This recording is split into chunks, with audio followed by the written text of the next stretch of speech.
YouTube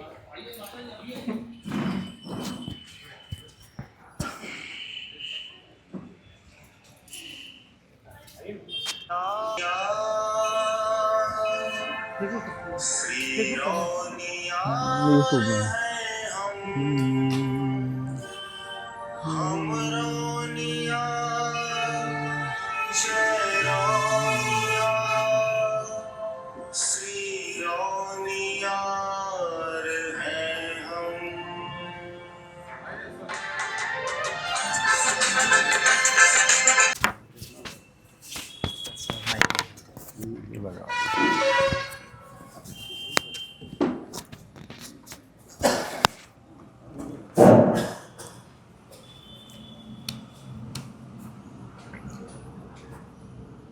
आज इस सभा में बैठे हुए सभी स्वजाति बंधुओं को, मातृशक्तियों को मेरा सादर प्रणाम। आज मुझे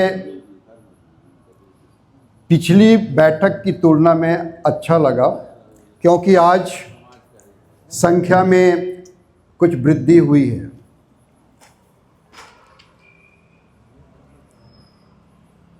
मेरी बात को ध्यान से सुनिए अशोक गुप्ता जी, बहुत ध्यान से, तभी अमल कर पाएंगे हम लोग। मैं 2014 को जब अंबिकापुर शहर छोड़ा था, तब तक सामाजिक गतिविधियों में बहुत जोरों से जुड़ा हुआ था। उस पीरियड में जब बैठक होती थी तो 200, 150, 200, 150, 200 की संख्या हुआ करती थी। मेरे छोड़ के चले जाने के बाद ये संख्या धीरे धीरे इतनी कम हो गई, अक्षुण्य हो गई।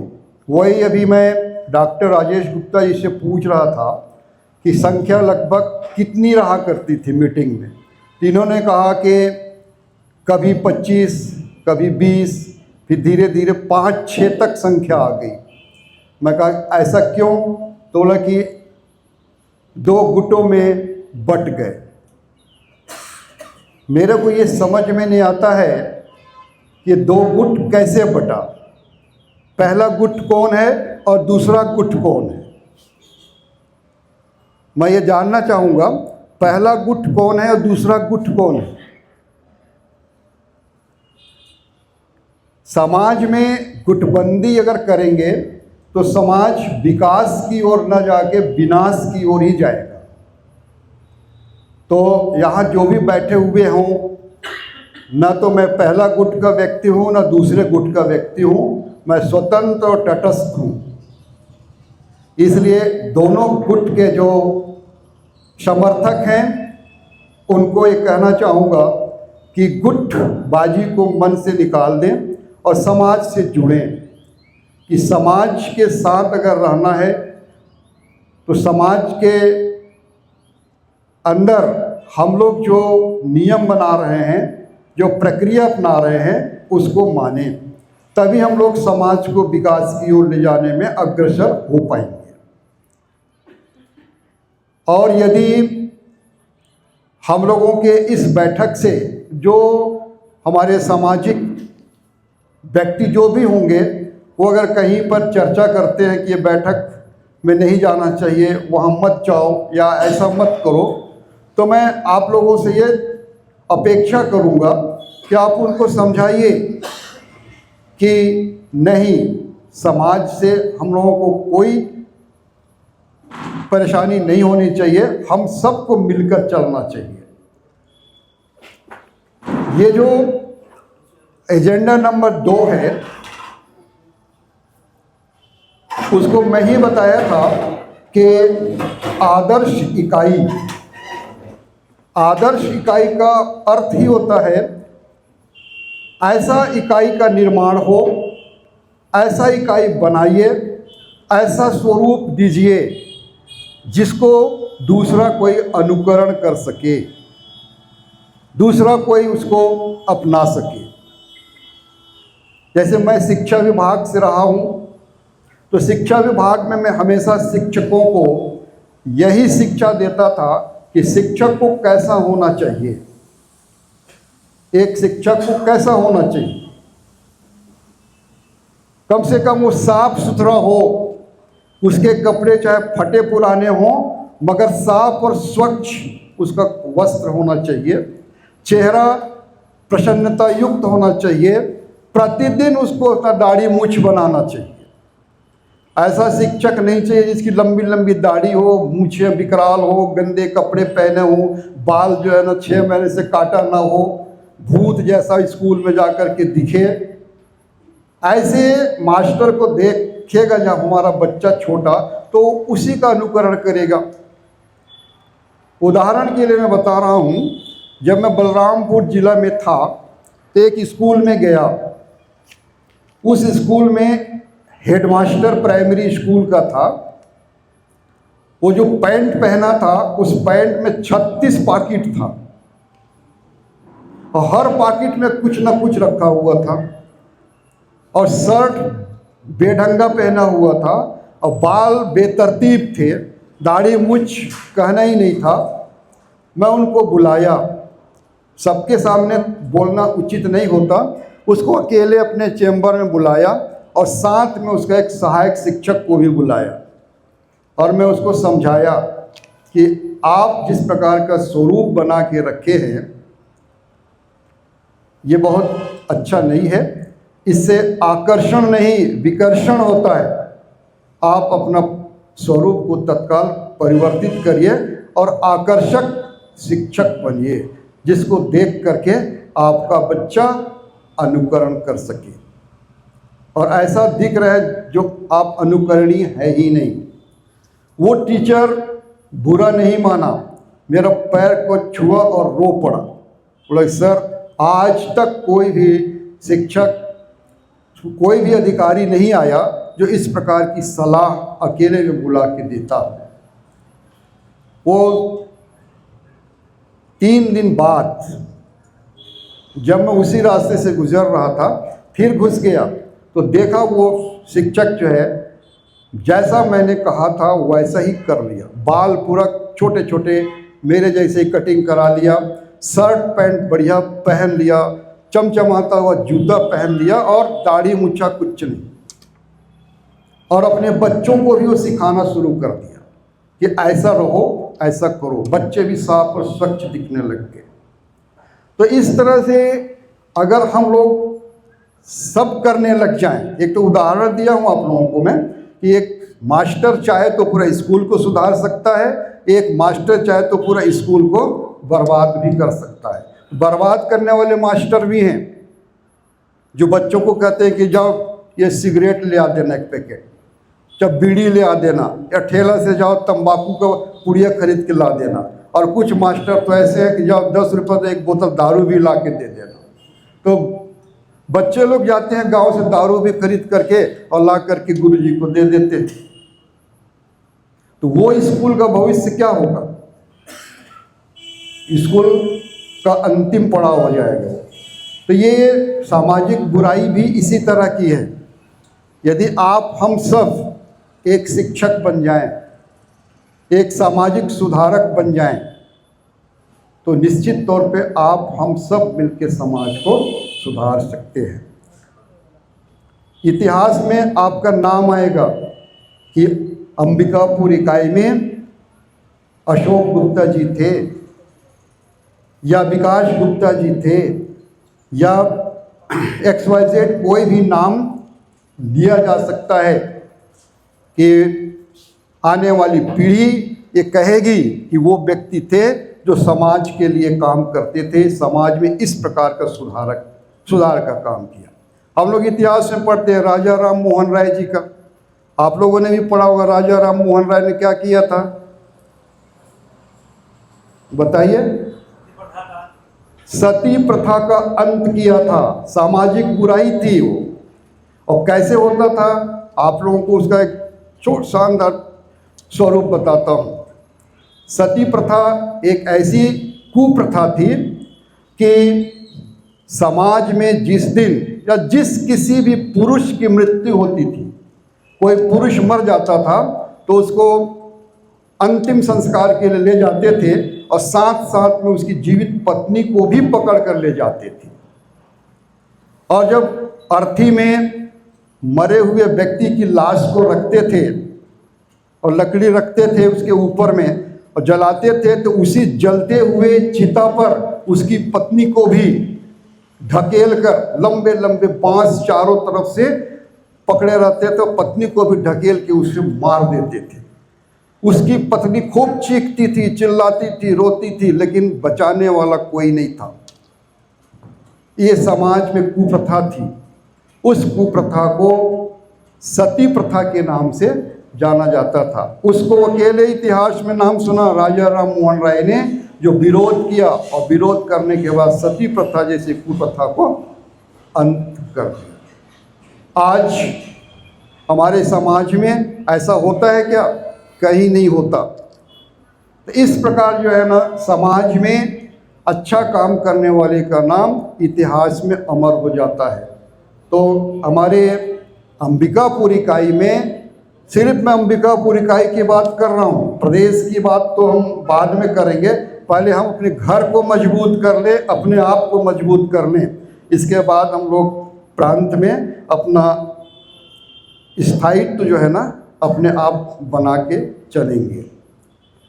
ये सामाजिक सुधार करना बहुत सामान्य नहीं है, बहुत कठिन है। मेरा ये कहना है कि आप सभी अगली बैठक में सब परिवार सहित आइए। मैंने पिछली बैठक में भी कहा था कि सब लोग बैठक में अपनी पत्नी को जरूर लेके आइए, लेकिन मेरे को छोड़कर कोई नहीं लाए। फिर बाद में अचंभित भाई साहब को बोला कि आप मेरी बहन जी को बुलाइए, तो बुलाए तो हमारी बहन जी भी आके बैठ गई। तो इस तरह से जो है ना आप लोग करेंगे तो फिर संख्या कैसे बढ़ेगी हमारी। अपेक्षा करूंगा अगली बैठक में, अगली बैठक जनवरी के फर्स्ट संडे या सेकंड संडे जो भी हो, हम व्हाट्सएप में जारी करेंगे। पूरा पति पत्नी के साथ आइए, उनको भी अवसर दीजिए, उनको भी लाइए, तब जाकर के हम लोग जो है ना कुछ लक्ष्य को प्राप्त कर सकेंगे। तब हमारा अंबिकापुर इकाई आदर्श इकाई बनेगा। और जब हमारे विकास गुप्ता जी जो आज बना रहे हैं, इनको देख के मुझे बहुत खुशी हो रही है। कल सब व्हाट्सएप में जारी करेंगे तो बाकी सब लोग देख करके जो है ना दांतों तले उंगली दबाएंगे, अरे बाप रे बाप, इतने लोग बैठे हुए थे, हमको भी जाना चाहिए। तो नेक्स्ट टाइम में आप लोग सब के सब जो है ना परिवार सहित आइए, यही मैं उम्मीद रखूँगा। बैठक आदर्श इकाई के बाद जो है ना, ये ज़मीन की जो बात की अशोक गुप्ता जी ने, मैं सुना, सही है इनका कहना। मेरे को ये बुलाए थे, हम लोग ऑन द रोड ज़मीन देख चुके हैं, बहुत बढ़िया ज़मीन है और हाथों हाथ जो है रकबा और खसरा नंबर भी ले चुके हैं। लेकिन इस दरमियान मैं भी आउट ऑफ स्टेशन रहा और ये भी शादी विवाह के मामले में व्यस्त रहे, इसलिए हम कलेक्टर सर के पास जाकर उस आवेदन पत्र को या रकबा खसरा को प्रस्तुत नहीं कर सके हैं। इनके पास माननीय मुख्यमंत्री जी का पत्र भी आया हुआ है और उन्होंने कहा है कि कलेक्टर सर से मिल करके आवंटित करा के हमको सूचना भी दे दीजिए। तो निकट भविष्य में हम लोग एक टीम बना रहे हैं, 5 लोगों की टीम बनेगी। उस टीम के साथ हम लोग जाएंगे कलेक्टर सर के पास। अब देखिए शासन प्रशासन की नीति क्या कहती है, अब कलेक्टर सर से मिलने के बाद ही ये तय हो पाएगी। लेकिन निकट भविष्य में जल्दी ही हम भूभाग अर्जित करने की कोशिश करेंगे, ये सत्य है। और उसके लिए तो उन्होंने कह ही दिया कि जो भी शुल्क लगेगा वो सारा शुल्क वो अकेले देने के लिए सक्षम है। जोरदार ताली बजाइए इनके लिए। इस प्रकार का अगर हम उनको साथ आर्थिक सहायता देने को तैयार है तो मैं 2012-13 की बात फिर एक बार लाना चाहूँगा। इसी तरह से ज़मीन कई बार कई जगह देख चुके थे, सब जगह का रकबा खसरा हम लोग सब सुना चुके थे, मीटिंग में ऐसा रख भी चुका था, चंदा भी शुरू हो गया था, लेकिन पता नहीं विधि का विधान ही नहीं रहा होगा। हमारे साथ उस समय हमारे गायत्री परिवार से जुड़े हुए कृष्णा गुप्ता जी भी बहुत मीटिंग में आया जाया करते थे। सही बात है सर, सही है ना, लेकिन संभव नहीं हो पाया। अब बीच में फिर मेरी अनुपस्थिति जो है ना, समाज अंबिकापुर समाज को गहरी खाई में डुबा दिया। मैं होता तो शायद निश्चित तौर पे मैं ऊंचाइयों की ओर ले ही गया होता। तो ये भवन बन जाए तब ये कल्पना है, इस कल्पना को हमको यथार्थ रूप में लाना है और अपने नाम को अमर कैसे किया जाए इसके लिए मैं सुझाव भी दिया था, आज भी दे रहा हूँ। जैसे मान लीजिए हम लोग कलेक्ट्रेट में जाते हैं या किसी मुख्यमंत्री कार्यालय में जाते हैं या किसी भी बड़े दफ्तर में जाते हैं, तो दफ्तर के सबसे हेड भाग में सूची लिखी रहती है कि यहाँ कौन कौन मुख्यमंत्री रहे या इस जिला में कौन कौन कलेक्टर रहे। जैसे हम अंबिकापुर की बात करूँगा मैं, अंबिकापुर कलेक्ट्रेट में आप लोग जाइएगा तो कलेक्टर साहब जहाँ बैठते हैं उनके जस्ट पीछे पूरा कलेक्ट्रेट में जितने भी कलेक्टर शुरू से आए उस समय से लेकर के वर्तमान में जो कलेक्टर बैठे हुए हैं उनका नाम प्रिंटेड है। तो उसको देख करके लगता है कि हमारे सरगुजा में ये कलेक्टर रहे हैं। अब मेरा लगता है अभी ये जो भोजकर साहब है, मेरे को लगता है कम से कम 62वां या 52 या 53वां कलेक्टर हैं। तो नाम को देख के हम लोगों को लगता है कि ये कलेक्टर रहे। ठीक इसी तरह से यदि हम लोगों का मान लीजिए यथार्थ रूप में धर्मशाला बन जाता है तो धर्मशाला बनाने में हम लोग को कुछ ना कुछ सहयोग देना पड़ेगा, और जो भी सहयोग हम लोग देंगे 11 रुपये देंगे, 21 रुपये देंगे, 21,000 देंगे, वो क्रम से जो है ना धर्मशाला के फ्रंट में लिखा जाएगा कि सतीश कुमार गुप्ता गांधीनगर जी 21,000, नागेंद्र गुप्ता जी 22,000, ये इतने वो उतने, सब का लिस्ट दे देंगे। हम लोग इसके बाद इस संसार में रहें या ना रहें, लेकिन उस धर्मशाला में जब हमारी पीढ़ी जाएगी तो पीढ़ी देखेगी उस सूची को, बोलेंगे कि आईपी गुप्ता ये कौन थे, पूछेगा वो ये थे वो थे, वो लोग जानेंगे कि हम लोगों का नाम को देख के पूछताछ करके। तो ये नाम का बहुत प्रभाव होगा, हम लोग नाम से ही अमर हो जाएंगे, मर के भी हम लोगों का नाम को लोग जानेंगे। इस धर्मशाला को बनाने में ये लोग जो है ना अपना अमूल्य योगदान दिए हैं। इसलिए मैं चाहता हूँ कि एक धर्मशाला का निर्माण संभाग मुख्यालय में बनाना चाहिए। आप लोग सब तैयार हैं इस विचार से, है ना? तो अगर जोरदार ताली बजा के अपनी सहमति दीजिए कि हम लोगों को बनाना ही है। मैं फिर से जुड़ा हूँ, देखिए आज मेरा ये तीसरी बैठक है, तीसरी बैठक में आया हूँ मैं। इससे पहले मैं भी ये सोचा छोड़ो यार समाज को अपने अपनी जगह पे बने रहो, लेकिन पता नहीं फिर मेरे मन में कैसे ये भाव आ गया और मेरे जितने निकटतम नज़दीकी जो मेरे परिचित व्यक्ति हैं सबको बोल रहा हूँ कि आप लोग जुड़िए, मैं जुड़ा हूँ, आप लोग सब आइए, मैं जुड़ा हूँ। तो हम धीरे धीरे आ रहे हैं। कुछ कारणवश से 2, 4, 5 लोग आज नहीं आ पाए, वो कारण भी बता दिया, इसलिए मैंने उनसे कहा कि ठीक है कोई दिक्कत नहीं है, नेक्स्ट मीटिंग में आप आइए। तो आप लोग सब के सब आइए, मैं यही कामना करता हूँ। और अंतिम प्रयास ये था कि भाई सामाजिक ताकत यदि हम लोगों के पास है तो हम लोग राजनीतिक क्षेत्र में भी प्रवेश कर सकते हैं। तो ये प्रवेश करना तो हम लोग प्रवेश द्वार 1912-13 में खोल दिए हैं। पहले छत्तीसगढ़ में हम लोगों का जो रौनियार समाज है ये पिछड़ी जाति में शामिल नहीं थी।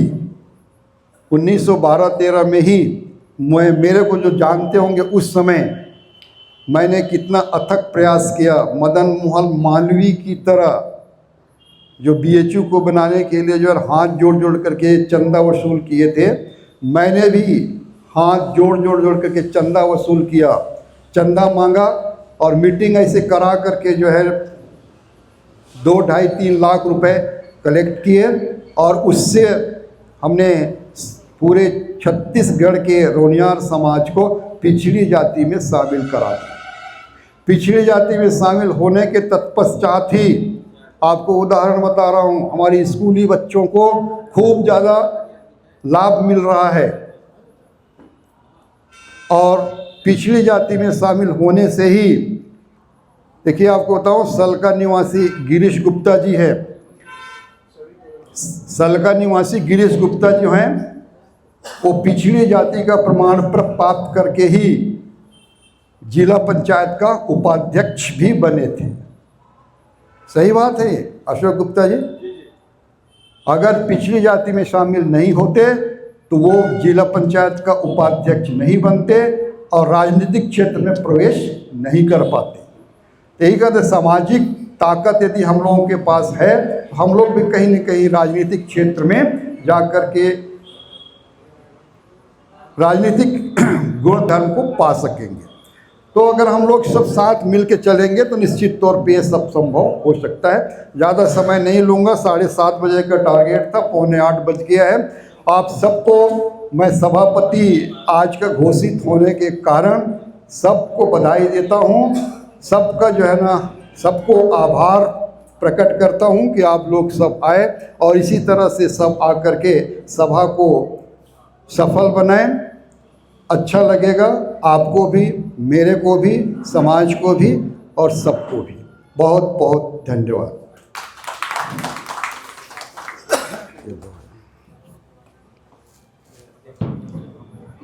कि इस मीटिंग में मुख्य एजेंडा के रूप में हमने 5 पॉइंट सेलेक्ट किए हैं। इसके अलावा भी यदि किसी के मन में विचार हो कि कुछ और अपने समाज के उत्थान के लिए एजेंडा होनी चाहिए तो उसको भी बता सकते हैं। इसमें से जो पहला एजेंडा है समाज के नए सदस्यों को जोड़ना। आपको मैं बताऊं कि अंबिकापुर में लगभग 300-350 घर रौनियार वैश्य परिवार है। इसमें व्हाट्सएप के माध्यम से जो है सो सभी को बुलाया गया था। कुछ लोग की अपन फ़ोन नंबर से भी कांटेक्ट किए हैं, लेकिन उपस्थिति जो है सो काफ़ी कम है। 300-350 के जगह मेरे को लगता है मुश्किल से 20-25 लोग ही उपस्थित हुए हैं। तो अपने को नेक्स्ट जो मासिक बैठक है, अपने को ये संकल्प लेना है कि सभी लोग कम से कम 10-10 लोग को एक साथ अपने साथ लाएं, तो और जो है सो कुछ समाज का बैठक की और बढ़ेगी। और इसमें दूसरी जो है हमारे पास बहुत पहले से चर्चाएं चल रही है कि हमारे पास रौनियार धर्मशाला नहीं है। रौनियार धर्मशाला प्रत्येक बैठक में इसकी चर्चा होती है, लेकिन जो है सो इसका जो है सो अभी कोई विशेष प्रोग्रेस नहीं आया है। तो ये भूमि आवंटन के संबंध में चर्चा करेंगे। और अपने को इसमें से हमारे वरिष्ठ जन के द्वारा ये दिया गया है कि हमारे अंबिकापुर इकाई को एक आदर्श इकाई के रूप में हम कैसे बनाएं। इसके बारे में आप लोग का सब सुझाव हम लोग से चाहा गया है कि अंबिकापुर इकाई जो है सो ये डिस्ट्रिक्ट है, संभाग जगह है और यहाँ सभी शिक्षित हैं, सभी बड़े बड़े घर के हैं, अच्छे हैं, पढ़े लिखे भी हैं। इसको हमको एक आदर्श इकाई के रूप में बनाना है। अंबिकापुरी नगर इकाई को आदर्श इकाई के रूप में बनाना है। इससे संबंधित चर्चा करेंगे। और जो 5वां जो है सामाजिक शक्ति के द्वारा राजनीतिक उपलब्धि। सामाजिक अपने समाज को संगठित करके और राजनीतिक से हम क्या क्या फ़ायदा ले सकते हैं राज्य से, इसके संबंध में चर्चा करना है। और नेक्स्ट जो है सो है एक सामाजिक पिकनिक मनानी है, जिसमें से छोटे बच्चे से लेकर बुजुर्ग तक सभी शामिल होंगे और उसमें समरसता लाने की समरसता लाना है कि समाज के जो सब एक हो जाए, समरसता लाएं, इससे संबंध में चर्चा करेंगे। ये मुख्य 5 बिंदु है। इसके अलावा इन्होंने हम 2-3 लोग मिलके बनाए हैं। अब इसके अलावा भी आप लोग के बीच में कुछ चर्चाएं होनी चाहिए, इसको भी आप सुझाव देंगे। सबसे पहले मैं यहाँ पे परिचय की कड़ी में सबसे पहले मैं अपना परिचय दे देता हूँ। मैं वशिष्ठ लाल गुप्ता, मूलतः सलका के निवासी हूँ, सलका घिना के। वर्तमान समय में मेरी रिंग रोड नया बस स्टैंड के पास घर है। मैं पेशे से न्यायालय में अकाउंटेंट हूँ। इसके बाद में मैं सभी को अपने अपने अपने थोड़ा सा परिचय देंगे। मैं इधर तो प्रदेशाध्यक्ष महोदय से सब परिचय हैं, कुछ हम आप बताइए अपना परिचय, नाम बताइए, कहाँ से हैं? विश्वनाथ गुप्ता जी। साई किराना पूजा बंदा गुदरी चौक के पास। जी, आपका नाम बताइए, आप कहाँ के रहने वाले हैं और आपका क्या व्यवसाय है? विश्वनाथ गुप्ता हूँ, अमरिकापुर बौरीपारा सिकाई रोड में घर है। और साई किराना पूजा भंडार ये गुदरी चौक के पास में है। विश्वनाथ गुप्ता जी का समाज स्वागत करती है। आप अपना नाम बताइए। मैं शिव प्रसाद गुप्ता शिकारी रोड बौरीपारा का रहने वाला हूँ। मेरा व्यवसाय फ्रूट का काम। चलिए, धन्यवाद। मैं सुशीला गुप्ता, बौरीपारा शिकारी रोड में मेरा घर है और वही गुदरी चौक प्रतापपुर रोड में मेरा दुकान है, साईं पूजा भंडार। मैं विश्वनाथ गुप्ता जी के घर पे हूँ। मैं श्रीमती सुनैना गुप्ता श्री आईपी गुप्ता जी की पत्नी हूँ। सब कोई परिचित ही होंगे। मैं पिछली मीटिंग में भी आई थी। मेरा यहीं गायत्री हॉस्पिटल के पास में ही घर है। आपका स्वागत है। मैं शंभू प्रसाद गुप्ता, मूलतः खुर्सीपारा सीतापुर का हूँ। यहाँ बिटिया के पीछे जवाहर मार्केट में मेरा घर है। मैं शासकीय नौकरी पटवारी के पद पर कार्यरत हूँ। आपका स्वागत है। धन्यवाद। मैं नागयन कुमार गुप्ता, मूलतः निवासी रामानुजगंज से, और लगभग 2004 से मैं अंबिकापुर में निवासरत हूँ। पेशे से मैं व्याख्याता रसायन और नियमित रूप से मैं चौड़ियार समाज में उपस्थित रहता हूँ। आपका स्वागत है। धन्यवाद। अरुण कुमार गुप्ता, मूल निवासी सीतापुर ब्लॉक बेलगांव खुर्सीपारा, अंबिकापुर में कन्या परिसर रोड में मेरा निवास यहाँ। मैं सहायक पशु चिकित्सा क्षेत्र अधिकारी के पद पर पशु चिकित्सालय गांधीनगर में पदस्थ हूँ। आपका स्वागत है सर। मैं राम निवास गुप्ता, एमजी रोड अंबिकापुर में मेरा घर है। मेरा ट्रांसपोर्ट का बिजनेस है। आपका स्वागत है। सतीश कुमार गुप्ता, गांधीनगर थाना के पास में मेरा घर है और पेशे से प्रॉपर्टी का काम करता हूँ। आपका स्वागत है। हाँ, मैं कृष्ण प्रताप गुप्ता, गांधीनगर थाना के सामने मेरा मकान है। मूलतः मैं सलका हिना का रहने वाला हूँ। मैं शिक्षक के पद से रिटायर हूँ, सेवानिवृत्त शिक्षक के रूप में हूँ। आपका स्वागत है। मेरा नाम अनुज गुप्ता है। मैं मूलतः तातापानी नवाडी निवासी हूँ। अभी सतीपाल में रहता हूँ। स्वागत है अनुज। धन्यवाद। मैं अनिल गुप्ता, कातापानी मूलतः निवासी हूँ। मेरा फर्म है मैत्री मित्र गांधीनगर में और ट्रांसपोर्ट का बिजनेस है। आपका स्वागत है। मेरा नाम राजीव कुमार गुप्ता, वर्तमान निवास पंचदेव मंदिर के पास में नमना कला अंबिकापुर, और मैं रेलवे विभाग में कार्यरत हूँ और मेरी पदस्थापना बिजली में है। आपका स्वागत है। मैं इकाई अध्यक्ष अंबिकापुर डॉक्टर राजेश कुमार गुप्ता, और मैं यहाँ पे डेंटल सर्जन हूँ और मैं साई रेसिडेंसी में रहता हूँ यहाँ पे अंबिकापुर। आपका स्वागत। मैं आईपी गुप्ता हूँ। मैं जिला शिक्षा अधिकारी के पद से रिटायर हुआ हूँ। बनारस रोड अंबिकापुर में मेरा मकान है। मैं अशोक कुमार गुप्ता होटल श्री लक्ष्मी का संचालक हूं और अपने समाज का संगठन में मुझे प्रदेश अध्यक्ष का दायित्व मिला हुआ है। आपका स्वागत। मैं अचंभित प्रसाद गुप्ता भटगांव निवासी, अभी वर्तमान में अंबिकापुर गायत्री हॉस्पिटल। आपका स्वागत। इस प्रकार जो परिचय की कड़ी समाप्त होता है, मेरा परिचय कराने का उद्देश्य था कि हम सकते हैं। इस परिचय की कड़ी के बाद अपन नेक्स्ट आते हैं उद्बोधन की कड़ी में, इसी आज की एजेंडा पे प्रकाश डालने के लिए कि हम समाज को इस एजेंडा और इसके अलावा कुछ अन्य तथ्यों को बात करते हुए अपन समाज को विकास कैसे करें। उद्बोधन की कड़ी में सर्वप्रथम हमारे बहुत दूर में रहते हैं रेलवे कर्मचारी हैं, उन्हीं को मैं आमंत्रित करता हूं। क्या नाम भूल रहा हूं? राजू भाई कि इस एजेंडा पर प्रकाश डालें। बहुत दिन के बाद आए। हम किस एजेंडा पर प्रकाश डालें भाई? हम कौन से एजेंडा पर प्रकाश डालें भाई? हैं?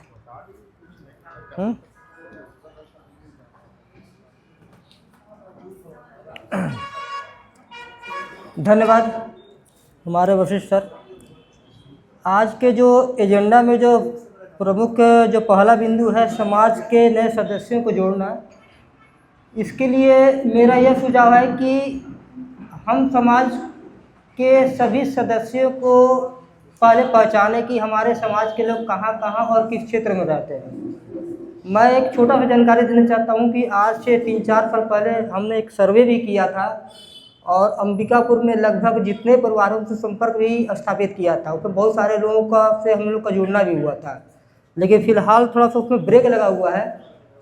और इसमें यही हो सकता है कि हम लोग मिल करके एक बार सर्वे करें, लोगों से मिलें, उनका एक लिस्ट बनाएं, उनको अपने समाज से जुड़ने के लिए कहें।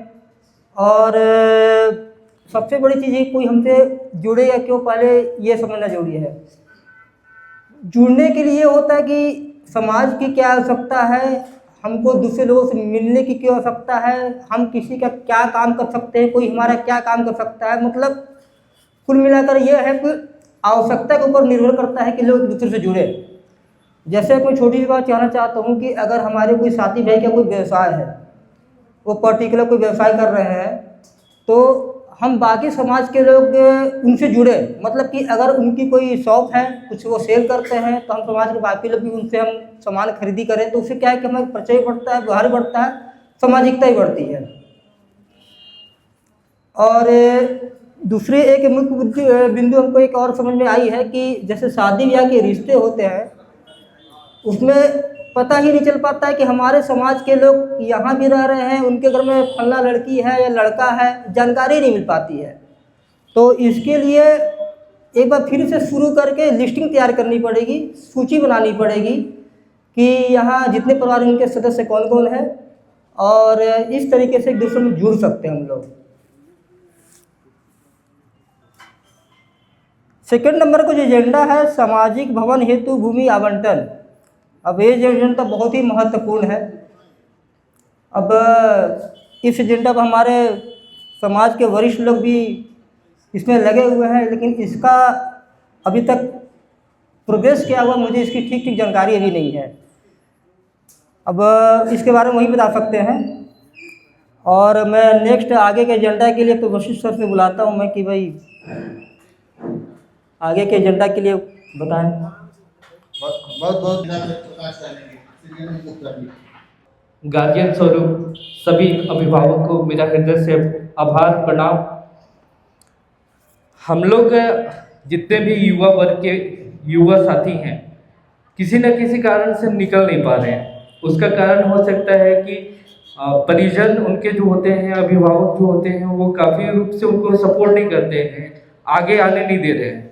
मेरा मानना है अगर आप लोग चाहें तो अपने बच्चों को भी भेजें, समाज के साथ में जोड़ने का ही कड़ी करें, निवेदन करें, भेजें। जैसे कहीं भी पार्टी होता है या फिर कुछ कार्यक्रम होता है वहाँ पे लेकर आए। यही संबोधन करना चाहता हूँ मैं युवा वर्ग से। धन्यवाद। है उनको या तो किसी को, मतलब सभी को कुल मिला के अपने परिवार के साथ आना है ना। इससे जनसंख्या बढ़ेगी, बच्चे भी आएंगे, समाज के उद्देश्यों को देखेंगे। बच्चे को भी, जिस छोटे बच्चे हैं तो छोटे बच्चे को अब अपने परिवार सहित पति पत्नी तो आना ही है। तो हम ये रहेगा मेरा प्रयास कि अगले बार सभी लाएं, है ना, अपने परिवार को। इसमें 4 महिलाएं मिलेंगी, आपस में बैठेंगी, परिचय होगा, जान परिचय, कई प्रकार की बातें होगी, विवाह संबंधित और कई चर्चाएं होती हैं। जैसे कि हमारे महिला मंडल के बीच में किटी पार्टी का तो योजना चल ही रहा है ना, उनका उसमें अपन देखते हैं व्हाट्सएप वगैरह में, तो समरसता की प्रतीक है।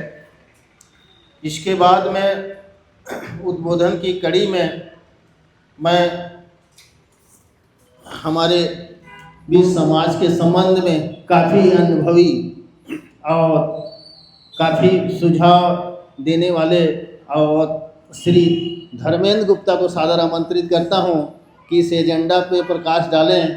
थोड़ा धर्मेंद्र गुप्ता काफ़ी अनुभव। समाज के सभी लोगों को मेरा नमस्कार।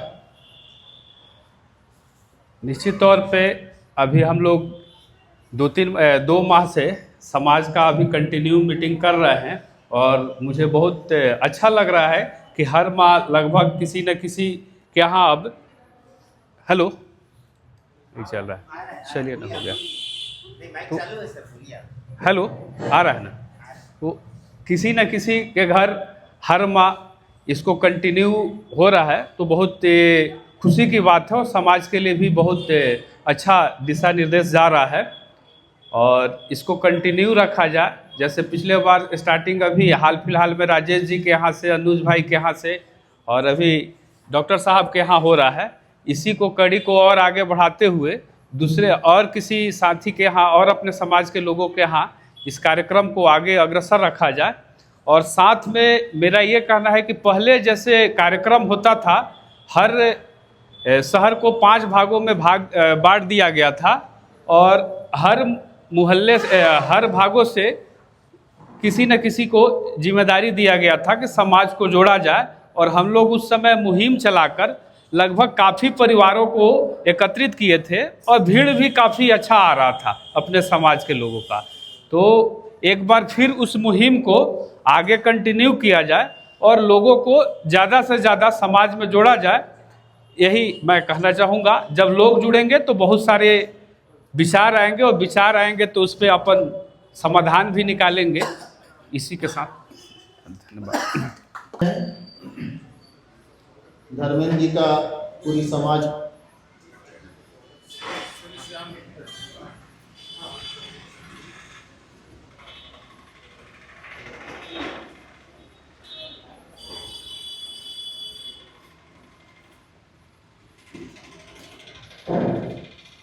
तो हमारे बीच अभी Shri Shyam Gupta ji central bank officer हैं जो हमारे बीच आए हुए हैं। हम समाज उनको हार्दिक स्वागत करते हैं। श्री श्याम गुप्ता जी हमारे बीच आए हुए हैं और नियमित आते रहे भाई श्याम गुप्ता जी। इसके बाद जो है सो समाज के अगले एजेंडा के परिचर्चा में जो है सो हमारे सीनियर वर्ग से हमारे कृष्णा चचा कुछ सुझाव देंगे, है ना। ये हमारे कृष्णा चचा है कि नहीं गायत्री परिवार से जुड़े हुए हैं और इनकी विचार सोच बस आध्यात्मिक है। समाज के लिए कुछ सुझाव वहीं दे देते हैं।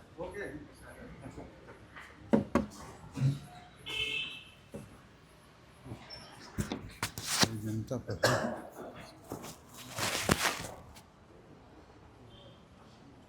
बंद है क्या? उपस्थित सभी वरिष्ठ जनों को और कनिष्ठ जनों को, सभी माता बहनों को, सभी को मेरा नमस्कार। अब ये हमारे जो समाज की बैठक है ये तो बहुत पहले से चल रहा था, अब पुनर्गठित के रूप में चल रहा है संगठन और इसमें लोग रुचि ले रहे हैं। ख़ास तौर से अब मैं चाहूँगा कि युवा लोग ही ज़्यादा आएँ, वरिष्ठ लोग तो अब कम ही रह गए हैं और थोड़ा सा व्यस्त भी हो गए हैं और उतना उपलब्ध भी नहीं होते, क्षमता भी कम हो रही है, तो नए लोग ज़्यादा आएँ, युवा वर्ग, और हर परिवार से लगभग इसमें शामिल हों, हर मोहल्ले में हो तो ज़्यादा अच्छा रहेगा। इसके इतिहास के बारे में तो नहीं बताऊंगा, मैं चर्चा नहीं करूंगा, जो चल रहा है तो चल रहा है, शुरुआत एक नई शुरुआत हो रही, अच्छी बात है। और इसमें जो है जो एजेंडा आज के हैं, एजेंडा तो अच्छे हैं, जिससे कि एकता बढ़े, सबके बीच सामंजस्य हो और समाज में एकता आए, संगठन हो। एक चीज़ पर मैं चर्चा करना चाहूँगा, जो हमारे समाज के धर्मशाला का निर्माण का जो चल रहा था प्रक्रिया, और बहुत दिनों से चल रहा है, आज यहाँ 30 साल पहले से ही ये बैठक चल रही है, बीच में आया भी, लेकिन ये नहीं हो पाया है, जो बड़ा दुखद घटना है। कई बार इस पर चर्चा हुआ, ज़मीन भी देखा गया और उसमें आपस में क्या हुआ, निर्णय नहीं हो पाया और एक रूपता नहीं हो पाता है, सबके साथ एक भावना नहीं हो पाती है, कहीं भी हो, किसी भी जगह को हो। आज आदिवासी समाज के, यादव समाज के, अन्य पिछड़े वर्ग के सभी के भवन बन चुके हैं, सिर्फ एक हमारा समाज ही है जिसका नहीं हो पाया है। तो एक बड़ा दुखद घटना लगता है बताने में, समाज में कहीं भी, तो इसकी ओर विशेष तौर से ध्यान दिया जाए और शासन भी सहयोग करेगी, लेकिन हम लोगों में एक रूपता हो, तब एक जने कोई चयन करता है, दूसरा उसका विखंडन करने लगता है। इस प्रक्रिया के तहत ही हम लोग उन्नति नहीं कर पा रहे हैं। तो मनोभावों को एक साथ मिला करके और सामंजस्य बैठाते हुए कार्य करें तो अच्छा रहेगा। बस मैं यही अपनी बात करना चाहता हूँ। सब धन्यवाद। धन्यवाद। हमारे कृष्णा चाचा काफ़ी सीनियर हैं, जैसे से शिक्षक से रिटायरमेंट है और समाज के लिए काफ़ी अच्छी सुझाव दिए। इस सुझाव को हमको गौर करना होगा। इसके फिर उद्बोधन के कड़ी में अभी मैं 2-4 मीटिंग से देख रहा हूँ कि सतीश गुप्ता जी आ रहे हैं। हम इनका स्वागत करते हैं, आते रहें। और पिछले बार भी इनका वक्ता ड्यूज रह गया, तो आज थोड़ा 2 शब्द समाज के लिए सतीश गुप्ता जी बोलें। आइए, कुछ आइए, जो भी आइए, आने दीजिए उनको 2 शब्द।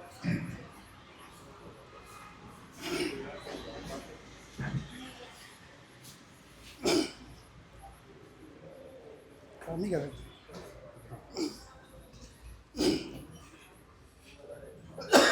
सभी बंधुओं को नमस्कार। आप लोग इसी तरह से सामंजस्य बनाए रखें और ज़्यादा से ज़्यादा इसमें सब सहयोग करें, ताकि आगे ये सुचारू रूप से चलता रहे। धन्यवाद। बहुत बहुत धन्यवाद सतीश भाई। सतीश भाई के विचार है सभी यहाँ एकजुटता रहें, समाज को सहयोग करें। इनका सोच अच्छी है, समाज के उत्थान के लिए सब आए, एक साथ बैठ करके समरसता लाएं, एक दूसरे को सुख दुख में सहयोग करें।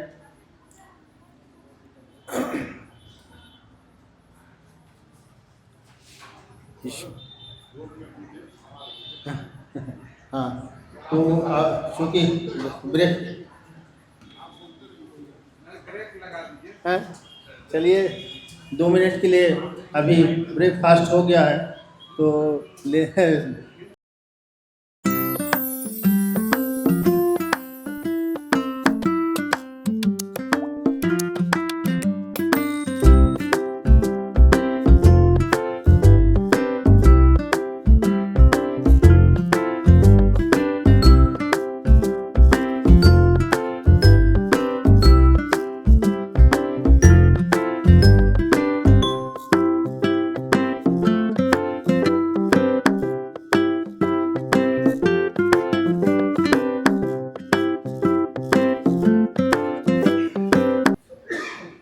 इस पांचों एजेंडा पे ध्यान केंद्रित अपने को करना है। देखिए,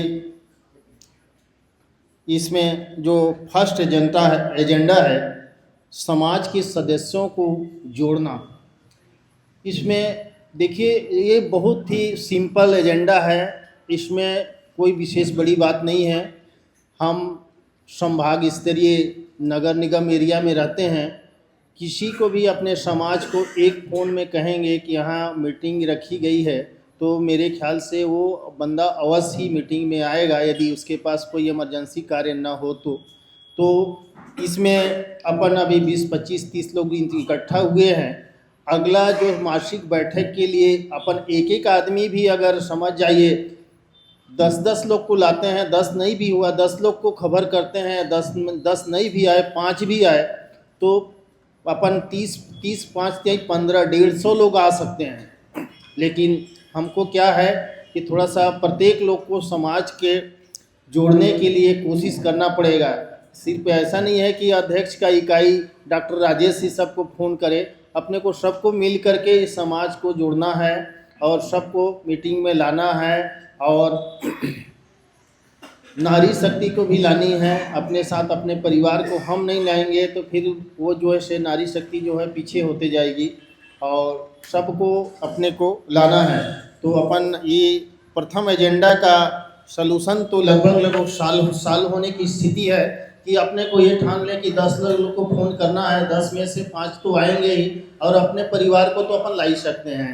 इस पर एक फर्स्ट एजेंडा। दूसरा हमारा एजेंडा है भवन हेतु भूमि का आवंटन। ये थोड़ा सा भूमि के आवंटन संबंधी इसमें मेनतः हमारे प्रदेशाध्यक्ष महोदय प्रकाश डालेंगे और इसमें कुछ प्रारंभिक चर्चा के लिए हमारे भूमि से संबंधित हमारे शंभू भाई पेशे से पटवारी हैं, इसमें कुछ हमारे समाज को चर्चा बताएं शंभू गुप्ता जी कि भूमि आवंटन में आपका क्या सुझाव रहेगा। आइए शंभू गुप्ता जी।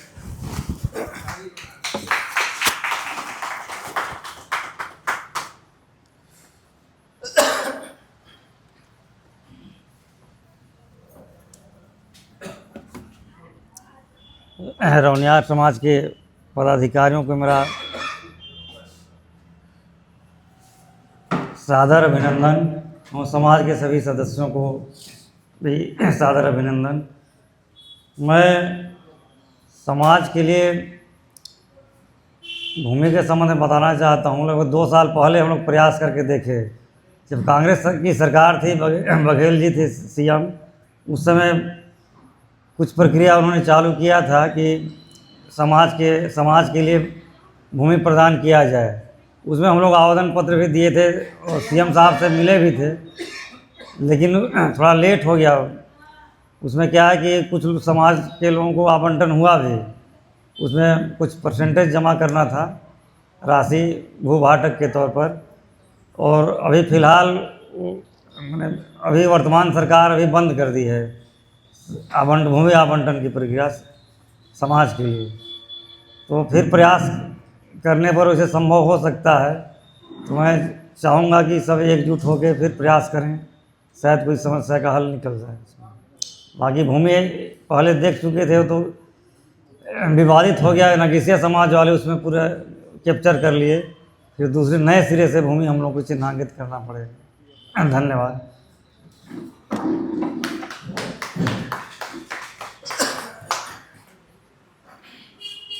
हमारे शंभू भाई चूँकि संबंधित विभाग से बिलोंग करते हैं, इन्होंने भूमि संबंध में प्रकाश डाले। इसके बाद में धर्मशाला और भूमि संबंध में हमारे प्रदेशाध्यक्ष महोदय विस्तृत प्रकाश और श्री आईपी सर विस्तृत प्रकाश अंतिम चरण में देंगे। इसके बाद जो है सो देखिए, हमारा समाज अन्य समाज से थोड़ी सी अपन तुलना करें, जैसे मरवाड़ी समाज कितना, अपन मरवाड़ी जब दुकान में जाते हैं तो देखिए मरवाड़ी की दुकान में हमको संतुष्टि महसूस होती है कि उसमें भी लगभग सभी के मरवाड़ी के दुकान में हमको संतुष्टि महसूस होती है। इसलिए संतुष्टि होती है, उसका समाज ही एक मतलब क्या कहना चाहिए, सत्यता का प्रतीक माना जाता है। तो हम क्यों अपने समाज को उसको नहीं बना सकते। आपको एक छोटी सी मैं घटना बताता हूँ। जिस समय हम लोग हाई स्कूल में पढ़ते थे, हाई स्कूल में मेरी शिक्षा दीक्षा प्रेम नगर से हुई है, मेरे पिताजी भी शासकीय सेवा में थे। तो एक मरवाड़ी समाज का एक आदमी एक्सपायर कर गया, उसके 3 लड़कियां थीं और एक छोटा लड़का था, और उस समय उसको जीविकोपार्जन के लिए कुछ भी नहीं था। तो उन्होंने क्या किया, उन्होंने वहाँ के 5-7 घर के मरवाड़ी लोग उसको कुछ इकट्ठा करके दुकान किराने के दुकान करवा दिए। सोसाइटी के सामने उसका घर था, और स्नेह उसकी दुकान बढ़ती गई, और उसकी 3 लड़कियों की अच्छे घर में शादियां हो गई। और उसका एक लड़का जो छोटा था, आज ये क्लास ठेकेदार है।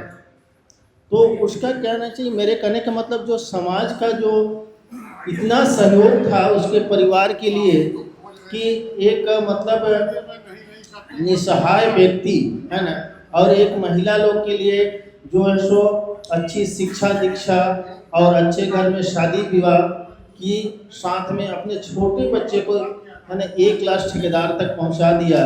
और उसकी स्थिति आज उस प्रेम नगर में अच्छी खासी मरवाड़ी समाज के रूप में माना जाता है। तो उसमें मेरे कहने का तात्पर्य ये था कि मरवाड़ी समाज में एक दूसरे के प्रति जो सो सहयोग काफ़ी अच्छा है। तो हमको भी अपने समाज में सहयोग लाना है, एक दूसरे को सपोज दैट यदि थोड़ा सा निम्न समाज से है या तो कुछ अपने कर्तव्यों से पीछे रह गया है, उसको समाज में उठाने का प्रयास करना है। मैं अभी हमारे बीच हमारे वरिष्ठ जन संरक्षक श्री सुभाष गुप्ता जी हमारे बीच पधारे हैं। हम समाज की तरफ से उनकी हार्दिक स्वागत करते हैं। इसके बाद समाज के इस उद्बोधन की कड़ी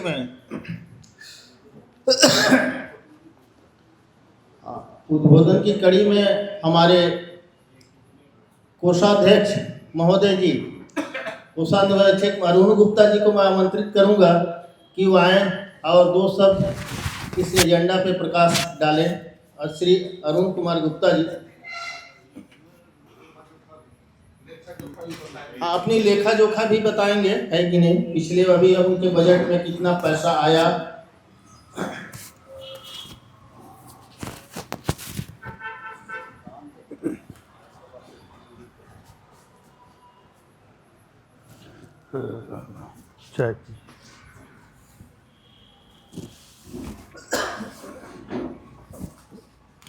सभी को मेरा नमस्कार। पिछले महीने जो समाज की बैठक हुई थी AK technical education ring road नमना, वहाँ उपस्थित लोगों द्वारा जो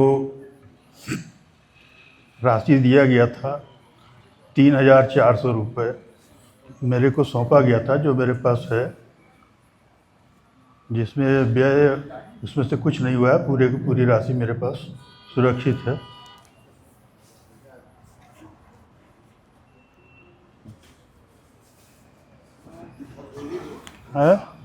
हो गया, अब क्या बोलेंगे, आप लोग बोलिए।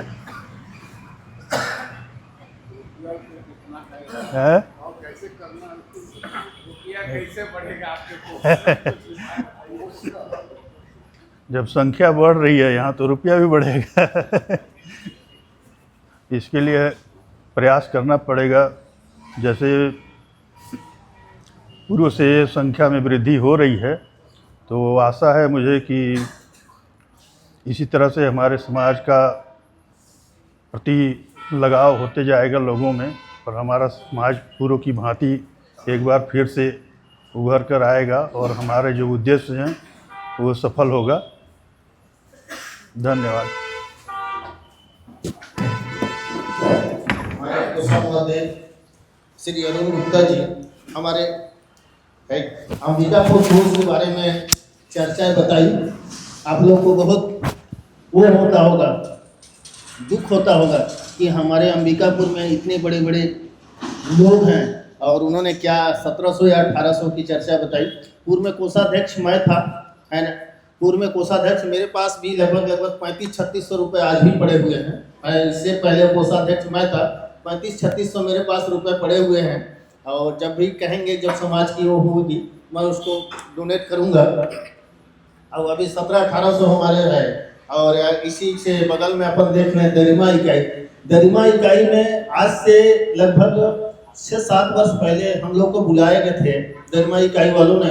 तो उस समय 7 साल पहले मैं, गणपत जी, यतीन्द्र जी जो आज नहीं है, हम लोग गए थे वहाँ। उन्होंने अपने कोर्स की जानकारी दी कि हमारे पास 12 लाख रुपए थे।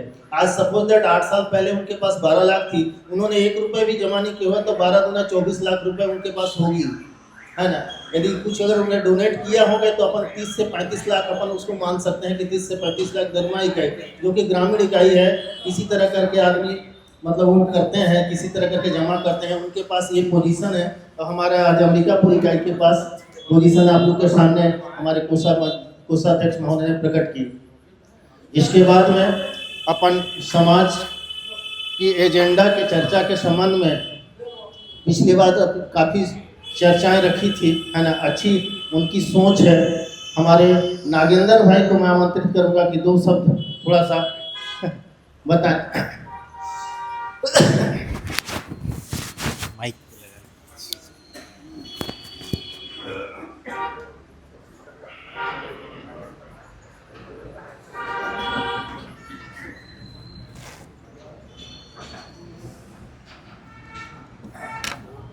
हेलो, सभी बड़ों को मेरा सादर प्रणाम और छोटों को नमस्कार।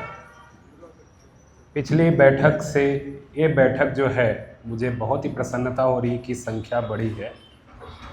मैं इस मंच से बोलना चाहूँगा कि अभी भी जो है अंबिकापुर की जो बैठक यहाँ पे हो रही है, यहाँ अगर देखा जाए तो 10% भी जनसंख्या उपस्थित नहीं है।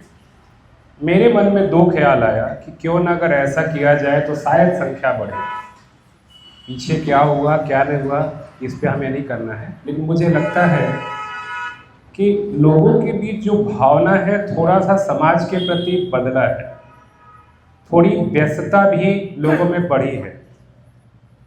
क्या है, अगर समुद्र की लहरें हिलोरे मार रही है और अगर समुद्र की लहरें हमारे तक नहीं पहुंच रही है, तो शायद अगर हम कोशिश करें, रास्ता को खोदें, तो वहाँ की लहरों को हम यहाँ ला सकते हैं। तो मेरे मन में ख्याल आ रहा है कि अगर समाज के हम वरिष्ठ लोग केवल 15 दिन में ये जो हम व्हाट्सएप ग्रुप में डाल रहे हैं और ये कर रहे हैं, लोग देख भी रहे हैं लेकिन रिप्लाई तक नहीं आ रहा है, तो मैं एक निवेदन करना चाहूँगा सभी वरिष्ठों से। अच्छा, आइए सर,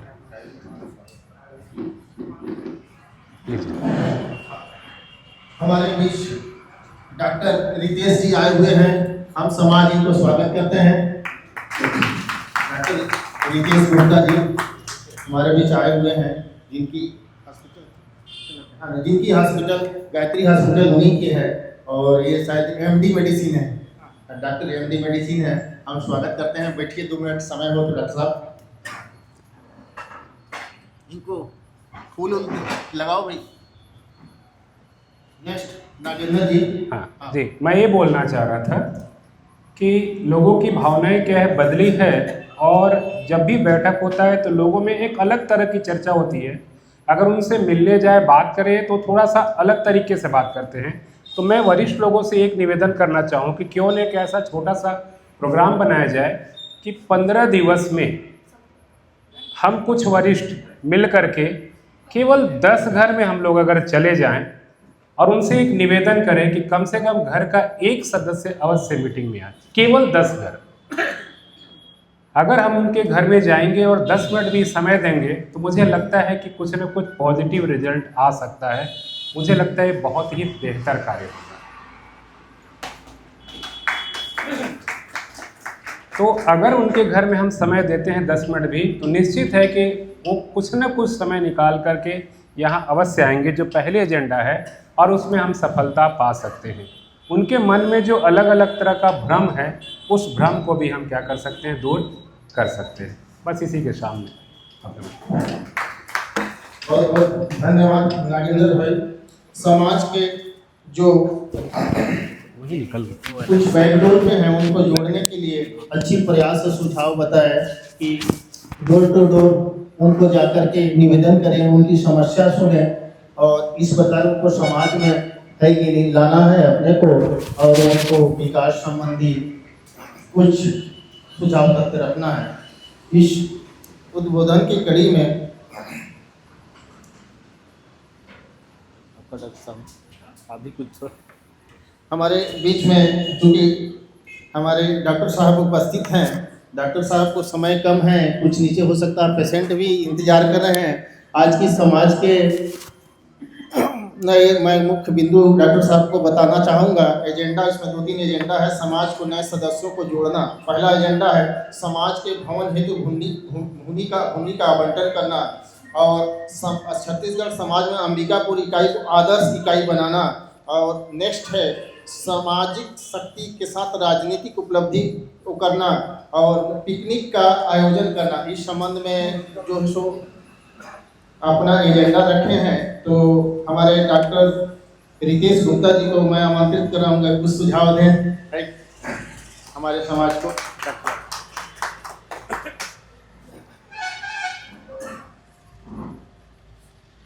हाँ, हेलो, आप सब यहाँ पे आए और हमारे हॉस्पिटल में उपस्थित हुए, तो उसके लिए मैं आप सबका बहुत बहुत आभार प्रकट करता हूँ। और अपनी तरफ से तो मैं बहुत ज़्यादा कुछ नहीं बोल सकता। समाज से रिलेटेड तो आप सब बड़े हैं मेरे से ज़्यादा, और मेरे से बहुत अच्छे से आप लोग चीज़ों को करेंगे।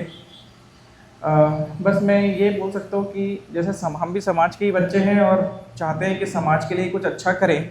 और इस पर क्योंकि अभी हमारे पास हॉस्पिटल है, एक हेल्थ फैसिलिटी है, तो उसके लिए मैं ये कर सकता हूँ समाज के लिए कि हमारे समाज के लोग अगर हमारे हॉस्पिटल में हमारी सुविधाओं को वो लेते हैं, तो हम उसके लिए कुछ एक सब्सिडाइज प्राइस कर सकते हैं, जिसमें कि एक समाज के लोगों का भी एक तरीके से ये भी एक तरह से, क्योंकि आज के डेट में सबसे ज़्यादा अगर फंड लगता है तो वो हेल्थ में लगता है।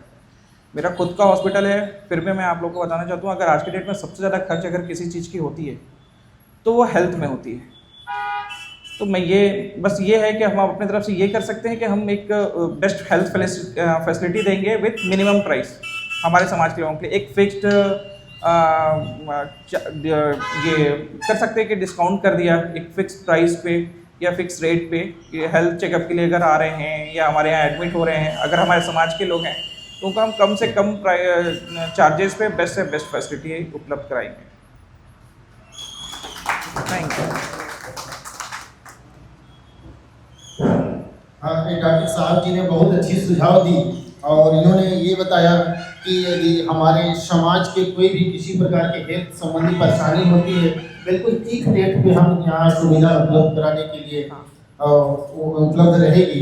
इस पॉइंट को नोट किया जाए और डॉक्टर साहब का भविष्य में किसी को अगर कुछ परेशानी होती है तो गायत्री हॉस्पिटल का हम हेल्प लेंगे। एक बात मैं एक चीज़ और बोल सकता हूँ कि हम समाज की तरफ से, अगर ये हमारा रोनियार समाज तो है ही, लेकिन अगर हम अपने समाज की तरफ से दूसरे समाज के लोगों के लिए अगर कुछ अच्छा करना चाहते हैं, लोगों के लिए अच्छा करना चाहते हैं, तो ये कर सकते हैं कि हम हेल्थ एक रोनियार समाज के बैनर तले हम एक हेल्थ कैंप ऑर्गेनाइज कर दें, जिसमें गरीब लोगों को, जिनके पास जो हॉस्पिटल तक नहीं पहुँच सकते, उन तक हम एक हेल्थ फैसिलिटी उपलब्ध करा दें, जिसमें हमारे समाज के जो बड़े लोग हैं वो लोग साथ में रहें। हमारे इलाज तो हम कर देंगे, साथ में रहें, और हम उनको सुविधा देंगे जो कि हॉस्पिटल या बड़े शहरों तक उपलब्ध नहीं हो सकती है, जो यहाँ तक नहीं पहुँच सकते। तो एक समाज की तरफ से हम ये कर सकते हैं। एक अच्छा ये और भी कुछ अनाथालय हैं, वृद्धाश्रम है, अगर हम चाहें तो वहाँ पे भी हम एक हेल्थ में ये काम कर सकते हैं समाज की तरफ से। लायंस क्लब से भी मैं जुड़ा हुआ हूँ, तो लायंस क्लब वाले ये सब छोटे छोटे प्रोग्राम से वो करते रहते हैं। तो लायंस क्लब की तरफ से तो हम करते ही हैं, हम अपने रोनियार समाज की तरफ से भी ये चीज़ कर सकते हैं, अगर आप लोग इंटरेस्टेड होंगे तो। काफ़ी अच्छा सुझाव है डॉक्टर साहब का। डॉक्टर साहब, देखिए हमारा समाज, हमारी सोच ये है कि हमारा समाज पीछे नहीं है। हमारे समाज में मेडिकल सुविधा के लिए गायत्री हॉस्पिटल है, डेंटिस्ट सुविधा के लिए हमारे डॉक्टर राजेश जी हैं, और राजस्व सुविधा के लिए हमारे शंभू गुप्ता जी हैं, बैंक संबंधी सुविधा के लिए हमारे श्याम गुप्ता जी हैं, हमारा और राजनीति संबंधी सुविधा के लिए हमारे स्वयं प्रदेशाध्यक्ष हैं। यूँ कहना चाहिए हमारे समाज में किसी प्रकार की कमी नहीं है, थोड़ी सी एकरूपता लानी है, और एकरूपता ला करके हमारी सारी सुविधा लगभग चालू हो जाएगी। और इस आगे उद्बोधन की कड़ी में हमारे युवा अध्यक्ष भी रहे हैं और महत्वपूर्ण प्रवक्ता हैं, आज के मीडिया प्रभारी हैं, श्री विकास गुप्ता जी को मैं आमंत्रित करता हूं कि वो हमारे समाज के उत्थान के लिए कुछ बिंदु रखें। श्री विकास गुप्ता जी।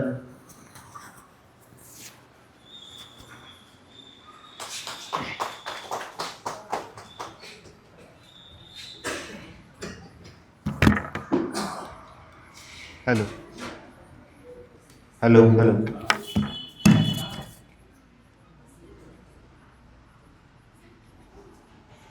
आदरणीय अध्यक्ष जी, मंचासीन सभी वरिष्ठ जन, हमारे समाज की मातृशक्ति, युवा साथियों और मेरे प्रिय रोनियार बंधुओं, आप सभी को मेरा नमस्कार।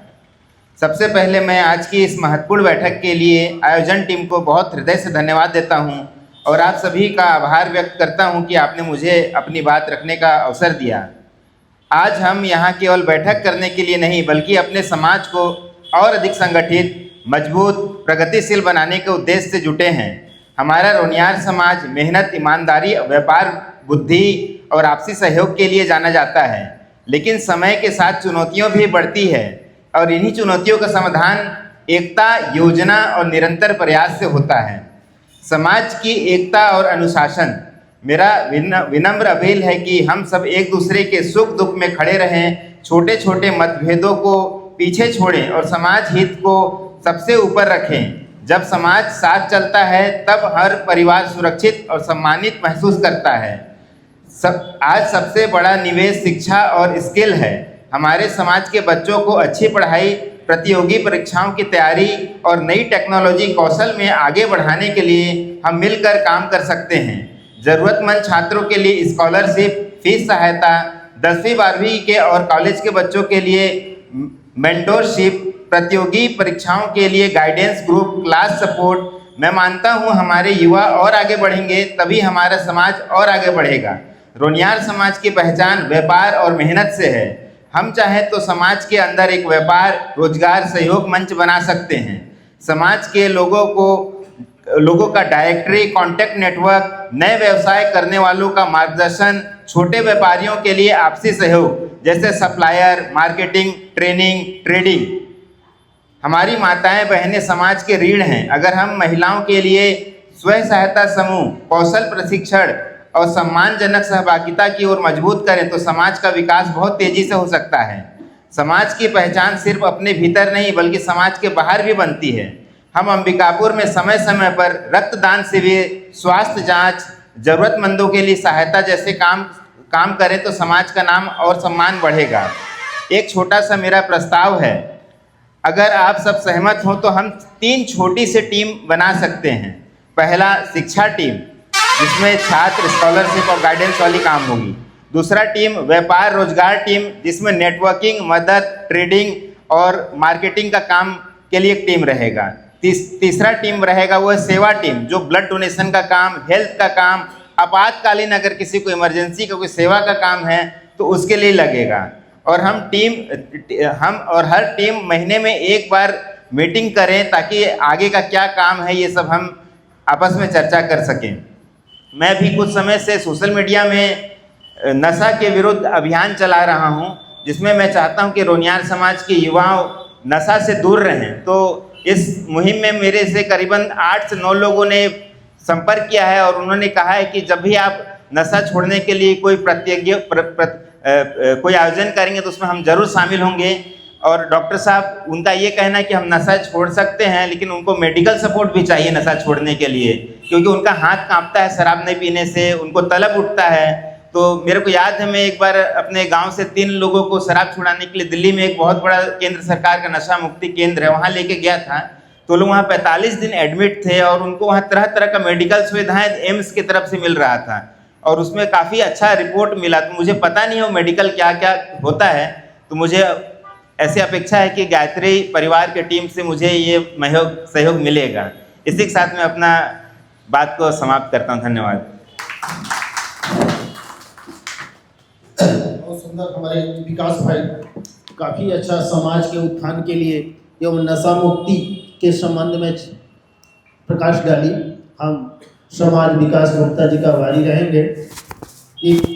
इस उद्बोधन के कड़ी को अपन आगे बढ़ाते हुए अब जो है सो अपन वरिष्ठ जन को इसकी ओर अग्रसर होंगे और इस उद्बोधन की कड़ी को सबने आगे बढ़ाते हुए सबने बताया, जैसे हमारे डॉक्टर नितेश गुप्ता ने बताया कि हम हेल्थ संबंधी सुविधा उपलब्ध कराएंगे अपने समाज को चीप रेट में, और डॉक्टर शंभू गुप्ता ने बताया कि हम भूमि संबंधी राजस्व मामला को निपटारा कराएंगे। इस तरह और इसके बाद में हमारे एक बैंक के अधिकारी श्री श्याम गुप्ता जी हमारे बीच पधारे हैं। हमारे श्याम गुप्ता जी को ये बता दूं मैं कि हमारे अभी समाज का जो कोष का भी अकाउंट भी नहीं खुला हुआ है, तो हम बैंक संबंधित क्या क्या हमारे समाज को हेल्प कर सकते हैं, तो मैं श्याम गुप्ता जी को आमंत्रित करूंगा कि हमको बैंक संबंधित कुछ हेल्प की आवश्यकता पड़ी तो क्या क्या दे सके, इसमें प्रकाश डालेंगे श्री श्याम गुप्ता जी।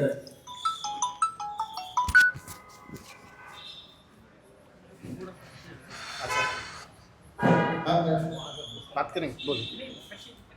अच्छा ठीक।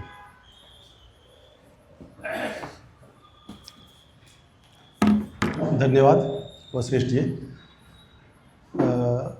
हमारे कश्यप महाराज को नमन करते हुए हमारे जितने स्वजाति बंधुओं को मैं अभिवादन करता हूँ।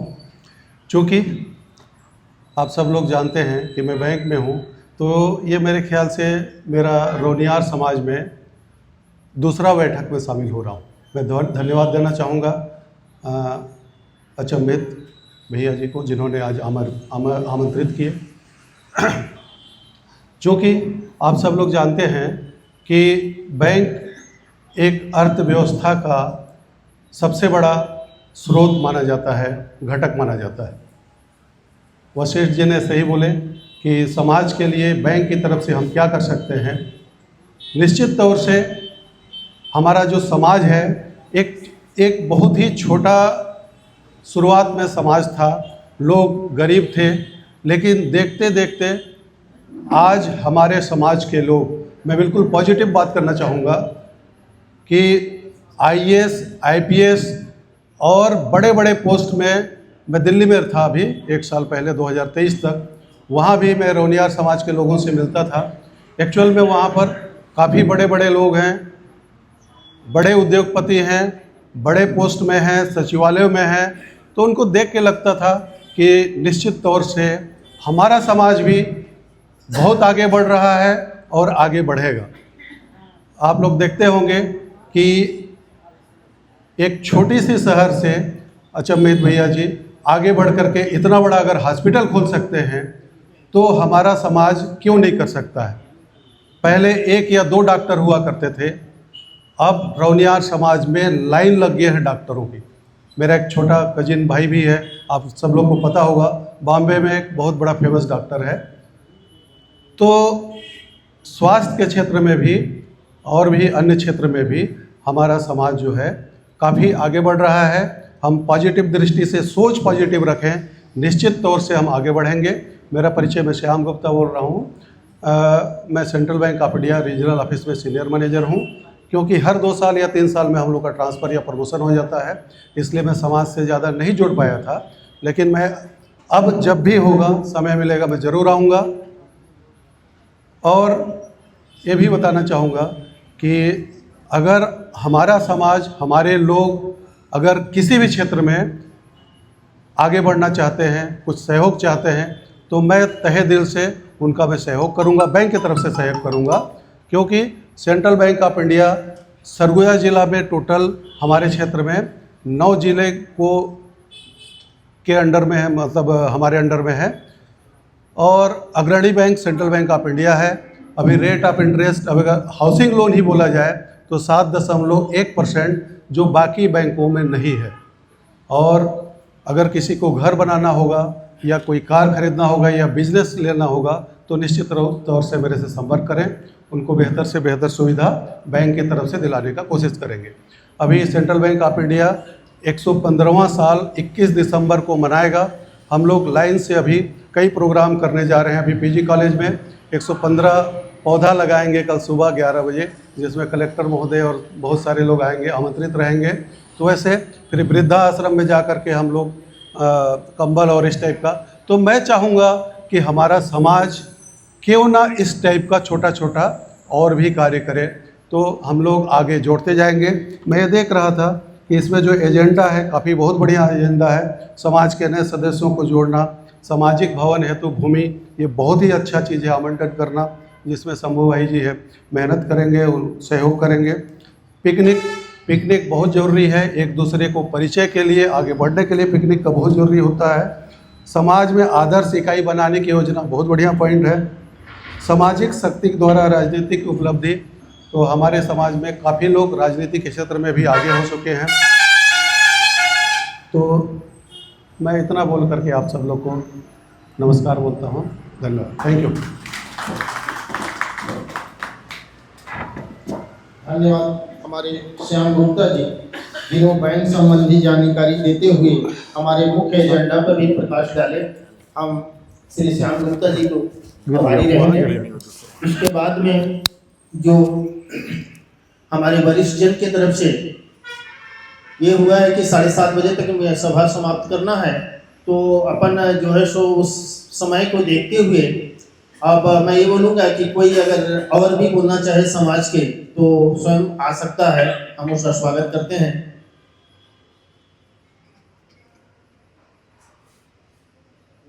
कोई यदि बोलना चाहे तो आ सकते हैं, हम स्वागत करते हैं। कोई सुझाव भी देना हो तो आ सकते हैं, स्वागत करते हैं।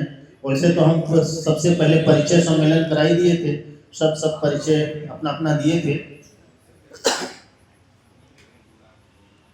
हाँ नहीं अगले बैठक में ठीक है। अपन उद्बोधन के कड़ी में हम नगर इकाई के अध्यक्ष हम डॉक्टर राजेश गुप्ता को बुलाना चाहेंगे कि डॉक्टर राजेश गुप्ता आए और समाज के उत्थान के लिए एवं एजेंडा पे प्रकाश डालें।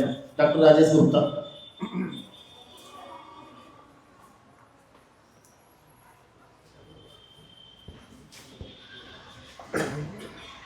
यहाँ पे आए सभी रौनियार बंधुओं को सादर प्रणाम, मातृशक्तियों को भी सादर प्रणाम। और मैं चाहता हूँ एक बार सभी लोग मेरे साथ बोलेंगे, जय रौनियार, जय रौनियार। धन्यवाद। आज हम लोग 5 एजेंडे पे चर्चा किए यहाँ पे, जिसमें पहला है समाज में नए सदस्यों को जोड़ना। तो इस बार तो संख्या थोड़ी सी बढ़ी है, मैं चाहूँगा कम से कम अगली मीटिंग में ये संख्या डबल हो। तो इसके लिए सभी लोग यदि हम लोग अपने साथ कम से कम 1 लोगों को लेके आए, यानी अगर हम लोग सीधा सीधी कहें तो अपने घर के लोगों को भी अगर लाते हैं तो ये संख्या डबल हो जाएगी।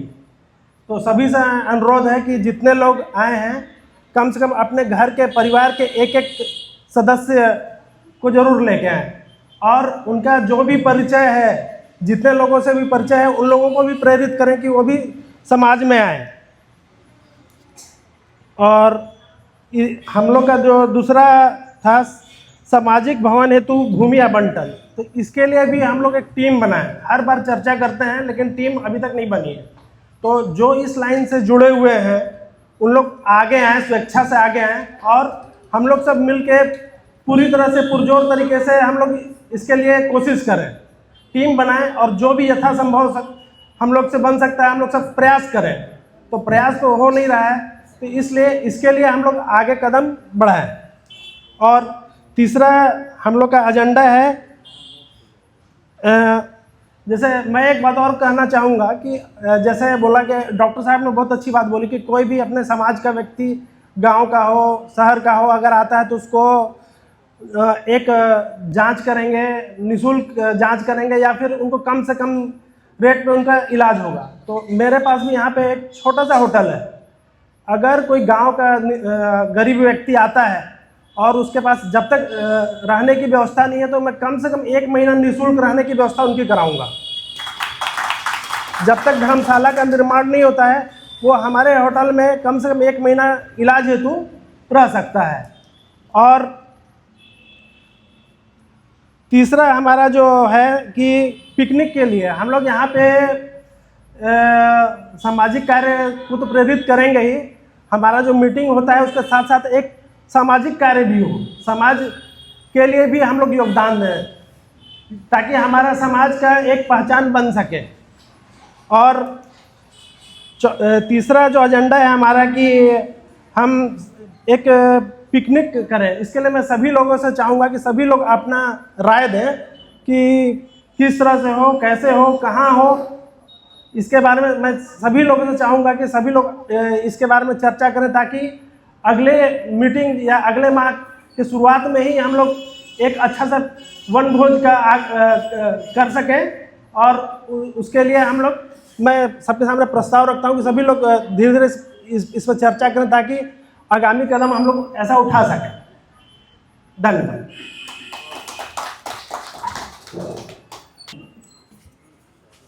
हमारे आज के एजेंडा पे काफ़ी अच्छा सुझाव दिए और इनके सुझाव को हम सबको अमल करना है। इसके बाद नेक्स्ट जो है सो हमारे अब जो है सो इस मीटिंग की लगभग अपन समाप्ति की ओर अग्रसर हो रहे हैं। और नेक्स्ट मैं उद्बोधन के लिए हमारे प्रदेशाध्यक्ष श्री अशोक गुप्ता जी को आमंत्रित करता हूं कि वो आए और हमारा समाज के उत्थान और एजेंडा पे मुख्य बिंदु को रखें। इन्होंने आज धर्मशाला के संबंध में भी कुछ अपना सुझाव रखेंगे। धन्यवाद।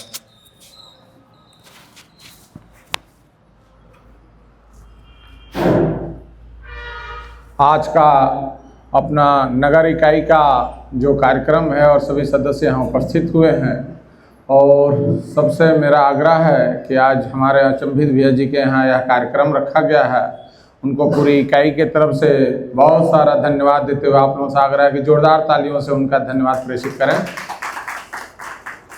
आज का यह कार्यक्रम बड़ा ही आगे बढ़ने का लग रहा है कि हमारा समाज एक आगे की ओर अग्रसर है, दिनों दिन हमारी संख्या बढ़ रही है। आज के इस इकाई बैठक के हमारे परम आदरणीय सरदेव आईपी गुप्ता सर, उनके लिए भी जोरदार तालियों से स्वागत करने का आग्रह करता हूं आप लोगों को, जिनके मार्गदर्शन में आज पिछले 2 माह से लगातार हमारा इकाई का बैठक हो रहा है और सभी लोगों की संख्या दिन प्रतिदिन बढ़ रही है। उन्होंने सभी लोगों को अपने वाणी से, अपने शब्दों से जिस तरह से समाज के बारे में आगे आने का आह्वान किया, इसके लिए मैं तहे दिल से उनको बहुत सारा धन्यवाद देता हूं और नंदन और अभिनंदन करता हूं। आज का यह कार्यक्रम बड़ा ही गौरवान्वित कर रहा है कि हमारे बीच में एक ऐसे शख्स हैं जिन्होंने अपने रिटायरमेंट के पैसे से माँ गायत्री मंदिर के लिए ट्रस्ट को एक छोटी हाथी बना करके किताब के लिए दिए हैं। ऐसे हमारे परम आदरणीय कृष्णा गुप्ता जी भी यहाँ उपस्थित है, उनके लिए भी जोरदार तालियों से उनका स्वागत अभिनंदन करें, जिन्होंने अपने पेंशन के पैसे की राशि से माँ गायत्री ट्रस्ट को एक अपनी छोटी गाड़ी का डोनेट किया है, जिससे गांव-गांव में घूमकर शिक्षा का, धर्म का प्रचार प्रसार कर रहा है। ऐसे भी व्यक्ति हमारे बीच में उपस्थित हैं। और हमारे बीच में अपने समाज के प्रति डॉक्टर रितेश गुप्ता, जिन्होंने बहुत ही कम समय में अपनी एक पहचान बनाई, पूरे सरगुजा संभाग में बनाई, जिनको गांव-गांव के लोगों ने जान रहे हैं और यहाँ एक अच्छी सुविधा का लाभ पहुँचा रहे हैं। वो नीचे चले गए हैं, लेकिन उनके पिताजी यहाँ उपस्थित हैं। मैं उनको भी बहुत बहुत धन्यवाद देना चाहूँगा कि मेरे समाज में ऐसे भी व्यक्तित्व हैं जो समाज में भी काम करते हुए स्वास्थ्य में भी काम अच्छे से करें। उनके लिए भी जोरदार तालियों का स्वागत करें, नंदन करें, अभिनंदन करें। आज हमारे बीच में कुछ ऐसे चेहरे भी उपस्थित हैं, जैसे हमारे विकास गुप्ता जी, जो पूर्व में अपने युवा का दायित्व निभाते हुए एक अच्छा समाज के प्रति काम कर रहे थे, उनके लिए भी जोरदार तालियों से स्वागत करना चाहेंगे। हमारे बीच में LIC के एक अच्छा कार्यकर्ता के रूप में काम करने वाले हमारे बीच में बैठे हैं श्री धर्मेंद्र गुप्ता जी, उनके लिए भी जोरदार तालियों से स्वागत करना चाहेंगे, जिन्होंने पिछले कई वर्षों से समाज में जुटकर लोगों को जोड़ने का काम किया है। बीच में समाज किसी कारणों से कुछ आगे पीछे हो गया था, कुछ कमियां हुई रही होंगी, हम लोगों से भी कुछ कमियां हुई होंगी, लेकिन आज समाज हमारा बढ़ रहा है। इसके लिए मैं धर्मेंद्र जी से पुनः आग्रह करूंगा कि समाज के साथ जुड़ करके जोरदार एक बार संख्या बल दिखाने की ज़रूरत है, ताकि दूसरे समाज के लोग भी देखें कि हमारा रोनियार समाज यहाँ पर्याप्त संख्या में रहता है, कहाँ हम किसी से कम नहीं। आज ही हमारे होटल श्री लक्ष्मी में करीब 200 लोग कंवर समाज के लोग उपस्थित होकर के चंचल पैकरा जी को आज सम्मान समारोह रखे थे, जो डिप्टी कलेक्टर बनी है, अभी CGPSC परीक्षा में उत्तीर्ण की है होटल श्री लक्ष्मी में, जिसमें हमारे परम आदरणीय कैबिनेट मंत्री रामशेर पैकरा जी भी उपस्थित थे। ये देखने और समझने की ज़रूरत है। आज का यह कार्यक्रम एजेंडा पे चर्चा है, जिसमें सदस्यों को जोड़ने की बात है, तो हमें तो लग रहा है कि अब हमारे परम आदरणीय जो हमारे समाज के संरक्षक भी हैं IP गुप्ता जी के निर्देश पे या उनके सहयोग से दिनों दिन संख्या बढ़ रही है, और समाज के प्रति लोगों की रुझान जो नेगेटिव था वो आज पॉजिटिव हो रही है। ये बहुत ही अच्छी पहल है, जिससे समाज हमारा आगे बढ़ेगा। साथ में हमारे बीच में शंभू गुप्ता जी भी बहुत दिन बाद उपस्थित हुए हैं, उनके लिए भी जोरदार तालियों से स्वागत करना चाहेंगे। आप लोगों से निवेदन है। और हमारे बीच में जो सेंट्रल बैंक से रीजनल ऑफिसर के रूप में हमारे गुप्ता जी उपस्थित हैं, जिन्होंने समाज के बारे में, कुछ आर्थिक व्यवस्था के बारे में जो जानकारी दिया, उनके लिए भी जोरदार तालियों से स्वागत करना चाहेंगे। धन्यवाद। आज का यह सामाजिक भवन के प्रति आवंटन शंभू गुप्ता जी बता रहे थे, पिछले बार भी कई लोगों ने प्रयास किया, लेकिन कुछ भूफाटक जमा करने की स्थिति में नहीं बनी, जिसके कारण वो अधूरा हो गया और जमीन भी विवादित हो गया। लेकिन मैं आपको विश्वास दिला रहा हूं कि पिछले 15 दिन 20 दिन पहले मैं और IP गुप्ता जी के सर के साथ जा करके हम लोगों ने ज़मीन भी देखा है, नक्शा खसरा भी निकाल लिए हैं उसका। उसकी एक कमेटी अपन बीच में बनाएंगे, जो WhatsApp के माध्यम से अपन प्रसारित कर दें, क्यों सर, है ना। उसकी एक कमेटी अपन बनाएंगे जो WhatsApp के माध्यम से प्रसारित करेंगे, और उम्मीद है कि एक अच्छा यह कार्य होगा। और जो भूफाटक का जो राशि लगेगी, मैं अकेला वहन करूंगा, ऐसा मैंने IP सर से ही बोला हूं और आज आप लोगों के बीच में भी बोल रहा हूं। जो भी उसका भूफाटक का पैसा लगेगा, मैं अकेला वहन राशि का करूंगा। और उम्मीद है कि आने वाला समय में माननीय मुख्यमंत्री जी से भी हमारी 2-3 बार मुलाकात हुई है, और उन्होंने भी कहा कि जमीन देखने के बाद आप कलेक्टर को दे दें। और हमारे पास माननीय मुख्यमंत्री जी का पत्र भी आया हुआ है, जो बीच में मैं ग्रुप में डाला भी था, काफ़ी लोग देखे भी होंगे। तो उसी सब के माध्यम से बीच में अभी शादी ब्याह का मामला था, जिसके कारण हम कलेक्टर सर से नहीं मिल पाए हैं। कलेक्टर सर से मिल करके एक कमेटी जो हमारा बनेगा, वो जमीन आवंटित कराने में हमारा मदद करेगा। सामाजिक पिकनिक की बात है, बहुत ही अच्छा है। यहाँ जितने लोग बैठे हैं सभी लोग पिकनिक जाना चाहेंगे, हाथ उठाएंगे। क्यों नागेंद्र जी, आप जाना नहीं चाहेंगे क्या? जाना चाहेंगे ना? जोड़ा में ना सभी लोग, बेजोड़ा तो नहीं जाना है, सभी जोड़े में जाएंगे ना। और जो नहीं जाना चाहते वो हाथ उठाइए, नहीं जाने वाले। तो बड़ा ही अच्छा है। और पिकनिक के लिए मैं तो चाहूँगा कि संख्या बल तो आज जितने लोग हैं इतने रहे, तो ताकि आने वाला समय में देखा देखी भी लोग आगे बढ़ेंगे। तो जितने लोग आज उपस्थित हैं, हमारे इकाई अध्यक्ष जी के पास पिकनिक के लिए अपना नाम लिखवा देंगे कि कितने सदस्य के साथ हम आपके साथ जाना चाहेंगे।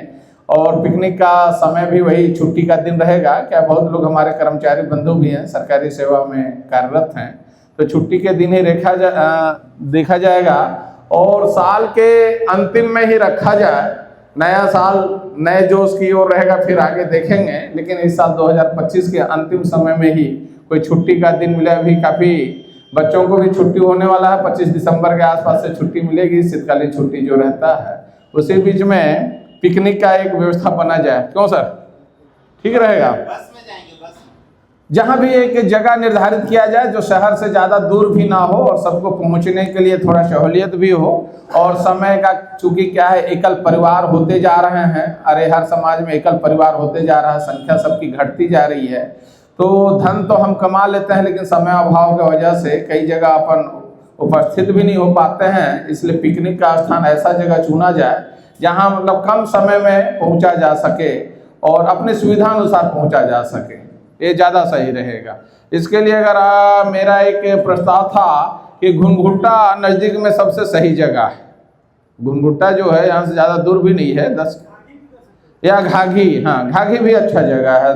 2-3 जगह है जिसमें से अपन देख करके नज़दीक में ही जो 10-12-15 किलोमीटर के दायरे में रहे, वैसे जगह में अपन पिकनिक जाने में क्या है कि समय का थोड़ा सा कमी नहीं होगा और लोग समय पे पहुंच जाएंगे और शाम होते तक आदमी अपने निवास तक पहुंच पाएगा। ऐसी जगह अपन इकाई अध्यक्ष जी से और अपने प्रमादरणीय आईपी सर से मिलकर के हम लोग सलाह करेंगे, लेकिन जाते समय अपना नाम जरूर लिखवा जाएंगे हमारे इकाई अध्यक्ष जी के पास कि कौन कितने लोगों के साथ पिकनिक जाएगा। ठीक है, आगे हमारा छत्तीसगढ़ का आदर्श इकाई बनाने की जो योजना है हमारा ये अंबिकापुर हमारा जो संभाग मुख्यालय है, रौनियार समाज का राजधानी है। पूरे प्रदेश में अगर सबसे ज़्यादा जनसंख्या अगर है तो हमारे सरगुजा संभाग में है और सरगुजा संभाग का मुख्यालय कहाँ है? अंबिकापुर है। जरूर यहाँ का अगर हमारा आदर्श इकाई बनेगा तो यह पूरे प्रदेश के लिए एक विचार को आगे बढ़ाने में बहुत बड़ा सहायक होगा। लोगों को सोचने के लिए मजबूर करेगा कि आज हमारा अंबिकापुर जो मुख्यालय है, अगर यहाँ एक अच्छी इकाई आदर्श इकाई का गठन हो जाएगा और हमें उम्मीद है कि आने वाला समय में जिस तरह से हमारी संख्या बढ़ रही है, अच्छे लोग से भी जुड़ रहे हैं। गरीब तबके के भी बहुत लोग जो चाहते हैं कि हम जाएं लेकिन किसी ना किसी कारण से या व्यस्तता के कारण नहीं आ पाते हैं, उनको थोड़ा सा हमें समझाने की आवश्यकता है कि अंगूर का जो दाना होता है उसका कोई कीमत नहीं होता, बहुत कम कीमत में बिकता है, जबकि वही अंगूर गुच्छे के रूप में रहता है तो अच्छी कीमत उसका मिलता है। तो हमें गुच्छे के रूप में रहना है, समय तो देना पड़ेगा और समय भी देना पड़ेगा, तन भी देना पड़ेगा, मन भी और धन भी देना पड़ेगा, जो जिस लायक है, जैसा जो सहयोग कर सकता है।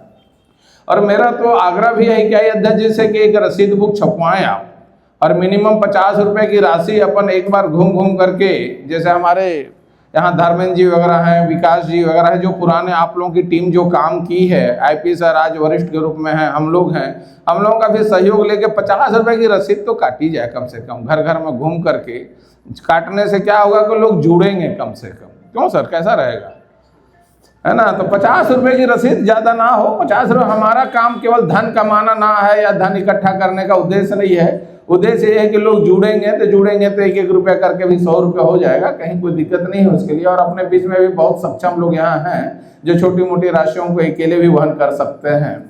तीसरा है अपना सामाजिक राजनीतिक उपस्थिति। सामाजिक राजनीतिक में हमारी समाज की उपस्थिति, तो आज हमारा जो समाज है, मैं जहाँ तक देख रहा हूँ पूरे प्रदेश की स्थिति, बहुत सारे लोग हमारे बीडीसी, डीडीसी, जनपद उपाध्यक्ष और राजनीति में एक अच्छा हस्तक्षेप रखते हैं, क्या कांग्रेस पार्टी से हो या भाजपा से हो। तो एक अच्छा मतलब जो हमें रुझान मिलना चाहिए, जिस तरह से हमें आगे बढ़ने के लिए जो शक्ति मिलना चाहिए राजनीतिक रूप से, वो हमें मिल रहा है। मैं भी करीब 23 साल से माननीय राम सेवक पेकड़े जी के साथ जुड़ा हुआ हूँ और अच्छे पूरे प्रदेश में काम किया भी हूँ और लोगों के साथ मेरा व्यक्तिगत भी पहचान है। और यहाँ ऐसे कुछ लोग भी हैं जो राजनीतिक रूप से संपन्न हैं। और जहाँ तक धन की बात है, अमीरों की बात है, तो हमारा रौनियार जो समाज है, इसका इतिहास में देख रहा था, कभी गरीब नहीं रहा है। कई राजा महाराजाओं का भी मैं इतिहास को पढ़ रहा था, कभी यह समाज गरीब नहीं रहा है, ना ही इस समाज का कभी पतन हुआ है, क्योंकि भगवान हमें बुद्धि विवेक से भरा हुआ है। सिर्फ कमियां हैं तो एक दूसरे की जो हम लोग बैठ करके जो बुराइयां करते हैं, ये सब में हम लोगों में थोड़ा सा सुधार करने की ज़रूरत है। हम सब एक हैं, हम लोगों का संबंध आपस में बेटी रोटी का रहता है, हमारी बेटी बहनें आपस में जाती आती हैं। बस मेरा यही निवेदन है, आज यहाँ जितने लोग भी बैठे हुए हैं, एक 100 के बराबर हैं, कोई 1000 के बराबर हैं, जो आपसी धन का विनिमय है वो आपस में हो। मैं एक छोटा सा उदाहरण दे रहा हूँ, मेरा होटल श्री लक्ष्मी लगभग सभी लोग देखे होंगे, लेकिन मेरा सामान कहाँ से जाता है? अपने भाई आईपी सर जी के यहाँ से सामान जाता है। अब सोच लीजिए होटल श्री लक्ष्मी कितना दूर है और विनोद किराना स्टोर्स कितना दूर है, लेकिन हमारा सामान यहाँ से जाता है, क्योंकि हमारे संबंध हैं। एक ऐसे बढ़ेंगे हम लोग, छोटे छोटे सब मिल करके इनसे व्यापार में अगर सहयोग करेंगे तो एक न एक दिन जरूर समाज हित में एक अच्छा डोनेट करेंगे। डॉक्टर साहब यहाँ पर हैं, अगर समाज के लोग इनसे इलाज कराएं, इनका स्वास्थ्य सुविधा का लाभ दें, जो हम दूसरे को देते हैं बेनिफिट, क्या है, बिना धन का ना, बिना लक्ष्मी का तो भगवान विष्णु भी कंगाल हो जाते हैं, हम लोग तो आम इंसान है। इसलिए धन बहुत आवश्यक है। धन का विनिमय आपस में करें। कोई होटल वाला है, कोई किराना दुकान वाला है, कोई कपड़े वाला है, कोई अन्य सामान का विक्रेता है, तो आपस का जो पैसा है आपस में ही लेन देन करें, दूसरे समाज में पैसा ना जाने दें।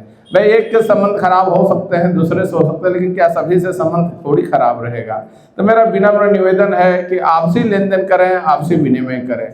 आज का यह कार्यक्रम चूंकि समय भी काफ़ी हो चुका है और हमें आईपी सर जी का भी उद्बोधन सुनना है, इसलिए मैं सबको प्रणाम करते हुए, अभिनंदन करते हुए मैं अपनी वाणी को यही समाप्त करता हूँ। जय जय रोनियार, जय जय रोनियार।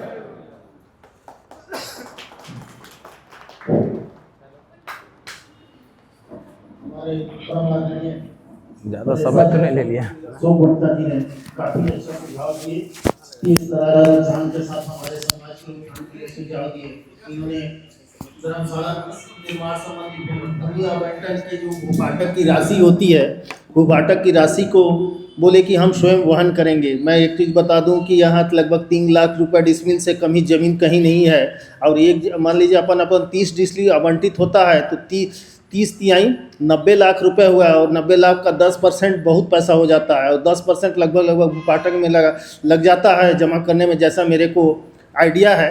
और मेरे को तो एग्जैक्ट आइडिया नहीं है, उनको ने 90 लाख का 10% देने के लिए तैयार है। ये हमारे समाज के लिए बहुत ही गौरव और उसका गौरव का विषय है। इस संबंध में थोड़ा सा जम के हमारे अशोक गुप्ता जी के संबंध में ताली बजाएंगे, जिन्होंने 10% भूभाटक के जमा करने के लिए तैयार है हमारे।